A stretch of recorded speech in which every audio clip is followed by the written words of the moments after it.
नागपुर महानगर पालिका के धर्मपेट जोन अंतर्गत आने वाले गांधीनगर मैदान में कार्यान्वित शिवाजी स्केटिंग क्लब संचालक कृष्णा बैसवारे और मनपा खेल विभाग की कार्यप्रणाली पर गांधीनगर निवासी माहिर पटेल ने प्रेस वार्ता आयोजित कर कुछ बड़े सवाल खड़े किए हैं। पटेल ने मीडिया को जानकारी देते हुए कहा कि इस अवैध स्केटिंग क्लब के नवीनीकरण और विकास के नाम पर मनपा के खेल विभाग द्वारा 43 लाख रुपयों का टेंडर जारी किया गया, जो कि पूरी तरह अवैध है।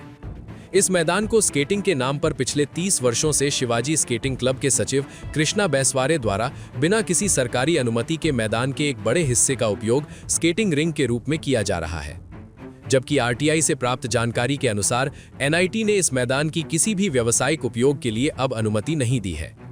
साथ ही इस सार्वजनिक संपत्ति का उपयोग क्लब द्वारा मनपा की मिलीभगत से व्यावसायिक हितों और निजी लाभ के लिए धड़ल्ले से किया जा रहा है।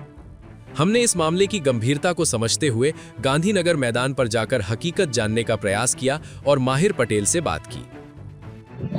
जी, कल आपने एक प्रेस वार्ता आयोजित की थी और गांधीनगर में एक अवैध स्केटिंग क्लब के बारे में आपने बात की थी, उस बारे में विस्तृत से जानकारी। मेरा नाम माहिर दशरथ भाई पटेल है। मैं यही गांधीनगर में रहता हूँ।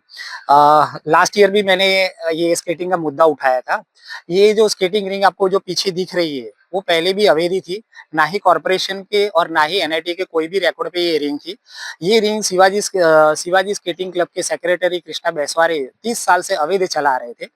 उसकी सारी माहिती हमने आरटीआई के थ्रू इंफॉर्मेशन इकट्ठी करी थी, जिसपे पता चला था कि ये जो रिंग है ना ही कॉर्पोरेशन ने बनाया है, ना ही कृष्णा बैसवारे को जो सेक्रेटरी है शिवाजी स्केटिंग क्लब के, उनको चलाने को दिया गया है। आरटीआई के मुताबिक आपके पास जो डॉक्यूमेंट्स है, ये मैदान किस चीज के लिए काम में आता है? ये जो मैदान है वो सार्वजनिक मैदान है, बट इसका ये जो 1/4 जो हिस्सा है वो प्राइवेट करके ये कॉमर्शियल एक्टिविटी चल रही है। गवर्नमेंट रिकॉर्ड्स पर क्या काम से है ये? गवर्नमेंट रिकॉर्ड के हिसाब से ये जो लेआउट के अंदर जो होते हैं यहाँ के लोकल बच्चों के लिए और यहाँ के सीनियर सिटीजन के लिए ये रिजर्व जगह है, जो बोल सकते हैं कि खेल कूद के लिए, शाम को वॉक करने के लिए ये जगह आवंटित की गई है। तो आपका ये कहना है कि जो अवैध तरीके से जो काम चल रहा है उसे यहाँ से हटाया जाए और बाकी जो खेलने के लिए या वॉकिंग के लिए है उसके लिए जो ग्राउंड उपलब्ध कराया जाए। हाँ, हमारा मुद्दा वही है कि ये जो अवैध स्केटिंग रिंग है जो चल रही थी, उसपे भी कॉर्पोरेशन के स्पोर्ट अधिकारी पीयूष आंबुलकर ने अवैध तरीके से टेंडर निकाला, जबकि कोर्ट में केस पेंडिंग था और उसके बावजूद भी उन्होंने इस पे अवैध रिंग बनाई, जिसकी कॉस्ट करीबन 43 लाख रुपीस जो का टेंडर निकाला गया था और आज की डेट में भी ये रिंग अवैध है। तो ये टेंडर के बारे में थोड़ा डिटेल में बताइए कि जब ये रिंग ही अवैध है तो टेंडर किस प्रकार से अवैध हो गया? ये जब हमने आरटीआई में पकड़ा था कि ये रिंग अवैध है, तो इसको रेगुलाइज करने के लिए कॉर्पोरेशन की तरफ से मिली भगत से स्पोर्ट ऑफिसर ने यहाँ पे एक टेंडर निकाला, जिसका टेंडर का जो नाम था, टाइटल दिया गया था renovation and maintenance of skating ring Gandhinagar. जबकि ये रिंग कभी भी स्पोर्ट के डिपार्टमेंट के अंडर में ये रिंग कभी भी थी ही नहीं, ना ही कॉर्पोरेशन के कोई रिकॉर्ड पे और ना ही एनआईटी के, तो अवैध ही थी पूरी रिंग। तो आपका ये कहना है कि महानगर पालिका की जो है वो जो अधिकारी है कुछ और ये स्केटिंग रिंग वाले ये मिलीभगत करके भ्रष्टाचार करके काम कर रहे हैं? हाँ, ये भ्रष्टाचार पूरा का पूरा भ्रष्टाचार है। जब आपके रिकॉर्ड पे कोई रिंग ही नहीं थी तो आपने रिनोवेशन और मेंटेनेंस का टेंडर निकाला ही कैसे 43 लाख का? आप यहाँ के नागरिक हैं और इस मामले में आपका और कितने यहाँ के नागरिक साथ यहाँ पे जितने भी आसपास के घर आपको दिख रहे हैं साइड में, करीबन 15 से 16 लोग जो आसपास रह रहे ग्राउंड के आसपास, उनका सारा का सपोर्ट है और हमने साथ में मिलके ही पीआईएल के लिए भी हमने हाईकोर्ट का द्वार गए थे। क्या आपने पीआईएल फाइल कर दी है?